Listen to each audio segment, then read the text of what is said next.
నా పేరు ఆది సత్యనారాయణ యాదవ్. నేను జాతీయ యాదవేయ వేదిక అధ్యక్షుడిని. అయితే ఈరోజు ఈ ప్రెస్ మీటు పెట్టడానికి కారణం ఏంటి అనేసి మీకు అందరికీ ఒక డౌట్ రావచ్చు.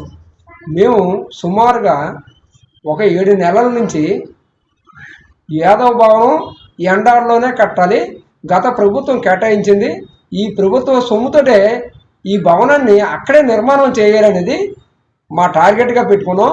ఈ టార్గెట్లో భాగంగా మేము చాలా కార్యక్రమాలు చేసాం. చివరి దశలో నిన్న కాక మొన్న ఒక న్యూస్ ఛానల్లో ఒక ఐటెం వచ్చింది. ఏంటయ్యా అంటే చూస్తే మీ సైట్ని క్యాన్సిల్ చేసాం, కొత్తగా ఇంకో దగ్గర సైట్ ఇచ్చాం అనేసి. అయ్యయ్యో ఇదేం కర్మ, బంగారం పోయి వెండి కొనుక్కున్నట్టు అయ్యింది.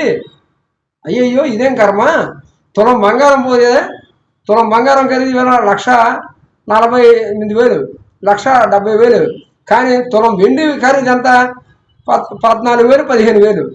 అది మనకు విలువైంది, అది విలువైందట. ఈరోజు ఈ ప్రజాప్రతినిధి ఎవరికి, ఓ పల్లా శ్రీనివాసరావు గారికి, రాష్ట్ర అధ్యక్షుడు పల్లా శ్రీనివాసరావు గారికి, ఒక జనసేన జిల్లా అధ్యక్షుడు ప్లస్ సౌత్ నియోజకవర్గ ఎమ్మెల్యేకి 28 మంది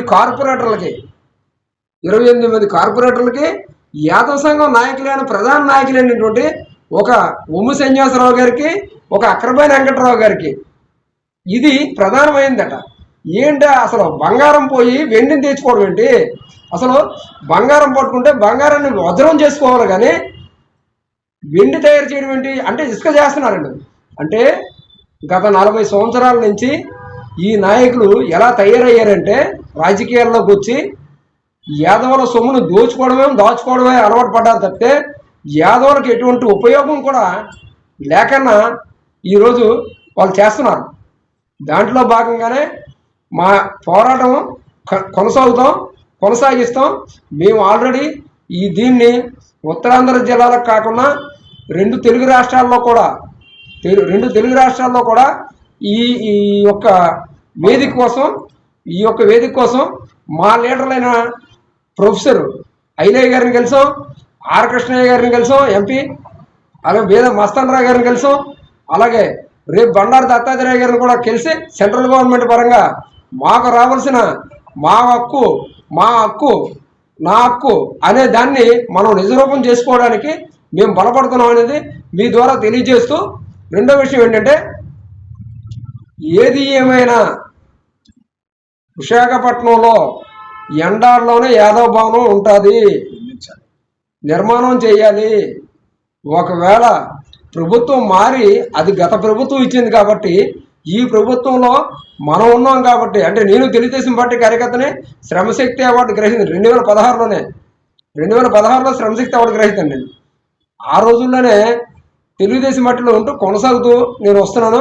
ఇకపోతే ఈరోజు నేను చెప్పేది ఒకటే, మీరు ఏది ఏమైనా ఇది విశాఖ జిల్లా భవనంగా కేటాయించి ఎండాడ భవనం ఉత్తరాంధ్ర భవనంగా కేటాయించండి.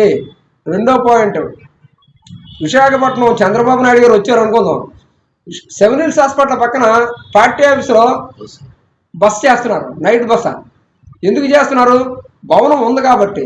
అలాగే యాదవులకు కూడా ఒక భవనం ఎండార్లో ఉంటే నైట్ ఆర్డర్లకు కానీ, నాయకులకు కానీ, వైద్యులకు కానీ, ఉద్యోగస్తులకు కానీ, ట్రాన్స్ఫర్లు అయ్యి అటు ఇటు తిరిగే వాళ్ళు ఉద్యోగస్తులకు కానీ, అలాగే వైద్యం కోసం వచ్చిన రోగులకు అటెండెన్స్కి కానీ ఇవన్నీ కూడా ఉపయోగపడతాయి.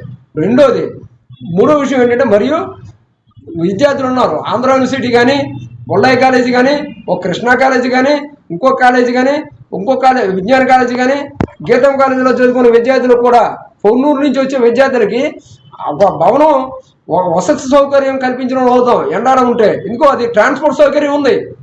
అలాగే మనం మన పిల్లలకి ఏ కాకతీయలోనో పెళ్ళిళ్ళు చేస్తున్నాం, ఏ వేమన మందిరంలో పెళ్ళిళ్ళు చేస్తున్నాం. అలా కాకనా మన యాదవ భవనంలోనే పెళ్లి చేసుకోవచ్చు, రోడ్డు పక్కన ఉంది కదా, దానికి నిర్మాణ ఖర్చులు వస్తాయి కదా, దానికి మెయింటెనెన్స్ ఛార్జీలు వస్తాయి కదా. ఇలాంటి సదుపాయాలున్న సౌకర్యమైన స్థలాన్ని దుర్వినియోగం చేస్తున్నటువంటి ఈ ప్రజాప్రతినిధుల్ని దుర్మార్గంగా మాట్లాడాలి తప్పితే మంచిగా మాట్లాడకూడదని మీ ద్వారా నేను విజ్ఞప్తి చేస్తాను.